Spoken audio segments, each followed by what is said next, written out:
अगर मैं आपसे पूछूं कि आपके पास कितने बैंक अकाउंट हैं, तो ज़्यादातर लोग क्या बोलेंगे कि एक, या कुछ लोग ये भी बोल सकते हैं कि दो हैं। लेकिन एक सवाल और है मेरे पास, आपका पैसा महीने के एंड तक बचता कितना है?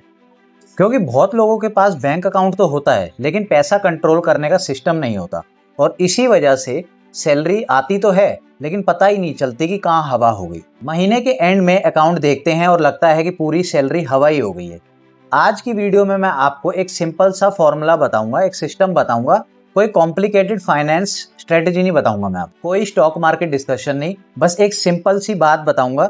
3 बैंक अकाउंट सिस्टम जो मिडिल क्लास लोगों को अपना पैसा कंट्रोल करने में बहुत मदद करेगा। और ऑनेस्टली अगर आपने इस सिस्टम को 6 महीने भी फॉलो कर लेते हो ना, तो आपका अपने पैसों पर पहले से ज्यादा कंट्रोल फील होगा। पार्ट 1 क्या है?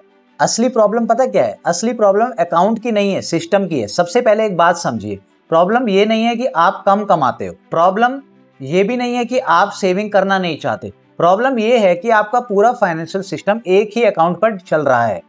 सैलरी भी उसी अकाउंट में आती है, एक्सपेंसेस भी उसी अकाउंट से होते हैं, ईएमआई भी उसी अकाउंट से आपकी कटती है, आप कोई इन्वेस्टमेंट करना चाहते हैं तो वो भी उसी अकाउंट से करने की सोचते हैं, यूपीआई भी आपका उसी अकाउंट से चलता रहता है, और आपको कोई शॉपिंग करनी होती है तो वो भी उसी अकाउंट से चल रही है। अब सोचिए, जहां हर तरह का पैसा मिक्स हो जाएगा, वहां पे आपकी सेविंग इन्वेस्टमेंट कैसे होगी? वहां कंफ्यूजन होगा या नहीं, आप बताओ? बिल्कुल होगा। इसीलिए बहुत लोग जेन्युइनली सेविंग करना चाहते हैं लेकिन कर नहीं पाते, क्योंकि उनका जो सिस्टम बना हुआ है ना, वो सेविंग के अगेंस्ट बना हुआ है। दूसरी चीज समझिए, अकाउंट नंबर 1 इनकम अकाउंट आपको रखना है। अब पहला अकाउंट समझते हैं। इनकम अकाउंट ये होता है, ये अकाउंट सिर्फ सैलरी रिसीव करने के लिए है आपका। बस यहाँ पे सैलरी आएगी और फिर पैसा डिस्ट्रीब्यूट होगा, लेकिन पूरा महीना इसी अकाउंट से खर्चा नहीं होगा। ये सबसे बड़ी गलती है जो लोग करते हैं कि वो सैलरी अकाउंट को ही स्पेंडिंग अकाउंट बना देते हैं, और फिर उन्हें पता ही नहीं चलता पैसा चला कहाँ गया। इनकम अकाउंट को एयरपोर्ट समझिए, यहाँ पैसा लैंड करेगा लेकिन परमानेंटली यहाँ पे नहीं रहेगा। अकाउंट नंबर 2 जिसको आपको अपना फ्यूचर अकाउंट समझना है। अब आता है सबसे इंपॉर्टेंट यही वाला अकाउंट, फ्यूचर अकाउंट। ये अकाउंट आपके फ्यूचर का अकाउंट इसलिए है क्योंकि यहाँ से आपकी इन्वेस्टमेंट होगी, इमरजेंसी फंड भी यहीं से बनेगा, आपको अगर वेल्थ बिल्ड करनी होगी तो वो भी यहीं से बनेगी। अब यहाँ एक गलती मत करना, बहुत लोग क्या करते हैं, इसमें पहले खर्चा कर लेते हैं और जो बचेगा उसे सेव करेंगे, ये वाली उनकी थिंकिंग होती है। ये अप्रोच लगभग हमेशा फेल ही होती है। रियलिटी क्या है? खर्चा कभी भी खत्म ही नहीं होता, इसलिए सैलरी आने के 24 घंटे के अंदर ही फ्यूचर अकाउंट में पैसा ट्रांसफर हो जाना चाहिए।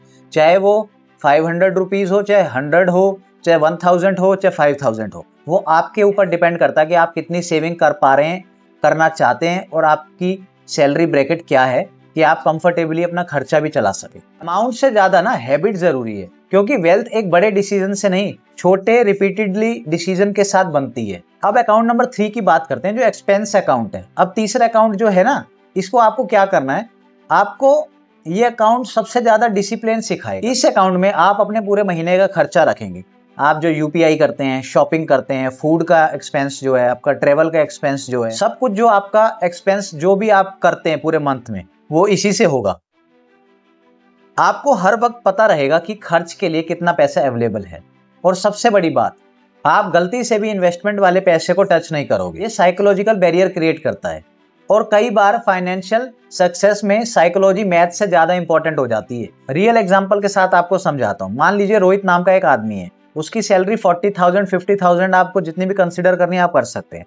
पहले उसके पास सिर्फ एक अकाउंट था, महीने के एंड तक उसके पास फिर कुछ नहीं बचता था। फिर उसने सिस्टम चेंज किया, सैलरी अकाउंट में 40,000 आए, 40,000 आते ही उसने 4,000 अपने फ्यूचर अकाउंट के लिए ट्रांसफर कर दिए, बाकी पैसा एक्सपेंस अकाउंट में उसने ट्रांसफर कर लिया।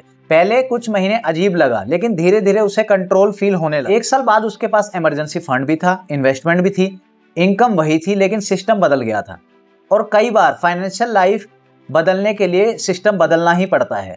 अब उसके पास सेविंग भी है, अब वो इन्वेस्टमेंट भी कर रहा है, और उसके पास उसका इमरजेंसी फंड भी पड़ा हुआ है। आप आज क्या करो?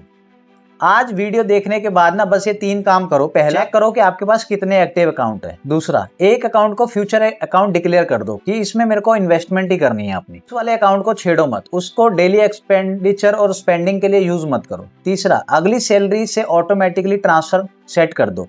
या आते ही सबसे पहले काम आपको वही करना है कि वो पैसा आपको अलग अकाउंट में ट्रांसफर कर देना, जितनी भी आप इन्वेस्टमेंट करना चाहते हैं, ताकि सेविंग डिसीजन ना रहे, वो एक हैबिट बन जाए, एक सिस्टम बन जाए। फाइनेंशियल फ्रीडम की ना जो जर्नी है वो इसी तरह से शुरू होती है, एक परफेक्ट स्टॉक से नहीं, एक परफेक्ट सिस्टम से स्टार्ट होती है। मिडिल क्लास की सबसे बड़ी प्रॉब्लम पैसा कम होना नहीं होता, पैसा कंट्रोल में ना होना, यही सबसे बड़ी उनकी प्रॉब्लम होती है। और जिस दिन आपने अपने पैसों अलग अलग जॉब देना शुरू कर दिया ना, उस दिन आपकी फाइनेंशियल लाइफ बदलनी शुरू हो जाएगी। याद रखिए, जहां पैसा मिक्स होता है ना, वहां पैसा गायब हो जाता है, और जहां पे पैसा ऑर्गेनाइज होता है वहां वेल्थ बनती है। कमेंट में जरूर बताना आपके पास कितने बैंक अकाउंट हैं, 1, 2 या 3, और आप ये सिस्टम फॉलो करेंगे कि नहीं करेंगे। यस या नो में कमेंट कीजिए इसका।